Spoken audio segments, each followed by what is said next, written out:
extended out of their comfort zone, as the industry parlance likes to say. Yeah, people come up, ask me about the show, tell me what they've been working on, and it's really great. And I always try to especially if it's at a industry function of like a casual meet and greet sort of thing. Yeah. I'm always trying to introduce people to other people, especially if somebody's just made the effort to introduce themselves to me. Yeah. I'm always wondering, okay, how can I help you out? You've made the effort. What can I do? Cool.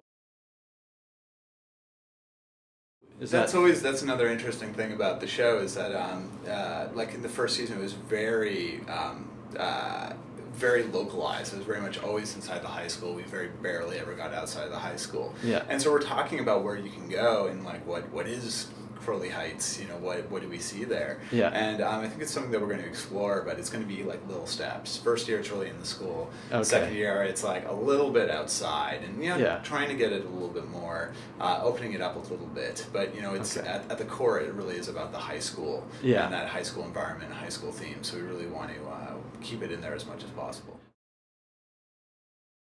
It's funny because that's something that you hear a lot when you're pitching a TV show. Yeah. You can't go in saying okay, well I've got the first episode. I don't really know where the series is going, because people want to know that they can invest in something that's going to last for 5 years, and you have to know where that's going. Yeah. That's a bit of bit misleading. You have to have a general idea of where you can go, but you can't be locked into where you're going, because things are going to change. You're going to have different issues. Every now and then you lose an actor to like another show or to something else, and then all of a sudden your bulletproof storyline doesn't work anymore, or certain production things that are essential to your storyline don't work out, so you have to revise things, you have to revisit things.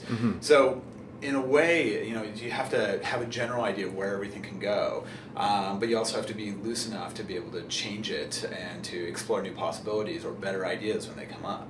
So for us, we really only had like a first season in mind. Yeah. Like, oh yeah, I got plenty of ideas and stuff, and once we shot the first season, it was like, oh my god, what are we gonna do for season 2? Like, jeez. Yeah. And but you find when you start talking about it, like when you sit down with your writers and stuff, you're like, okay, season 2, what do we want to explore? And there's a lot of you start with theme, and it's like, okay, well, we explored this in season 1 with all the teen stuff. This season let's like concentrate more on the characters, and I was thinking, I'd really like to explore this relationship or this storyline, and then somebody else is like, okay, well, I really want to explore this sort of thing. Yeah. And you start realizing that you really do have an idea of where it's all going to go. Yeah. But it just hasn't really been formed yet. You have this kind of general, idea of what the show is, and then the more you talk about it, the more you work it out, you start going, actually, this is a really clear line of where we want to go. I think for season 2, my co-writer Charles and I, we sat down in a room, and literally it was like, okay, what are we going to do? Yeah. And we just started talking about stuff, and by the second day, we had pretty much mapped out everything we wanted to do for season 2.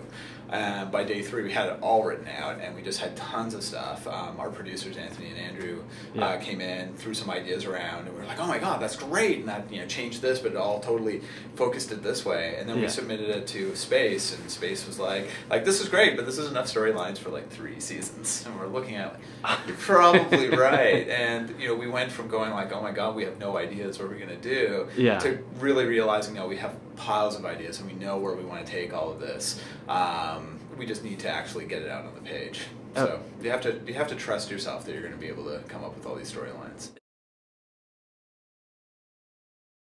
That's always what's really funny. Everybody always asks, like, how can you keep working on the show for 7 years? Yeah. And it's not like we're just like hoping that Todd's going to go, and so we're writing in a vacuum, right? Like, you get a development order for 3 scripts, so you work on those 3 scripts, you deliver them, and then you work on something else, and then you get the call in going, okay, well, we're going to get more development. So it's not like you're going to go, we're sick of this show, we don't want to do development on any more episodes. It's at that point, like, okay, let's get back to this, and you get into this rhythm of, you work intensely on a project for a period of time, send it out for notes or send it out for delivery, and then you move on to something else as quickly as possible and not dwell.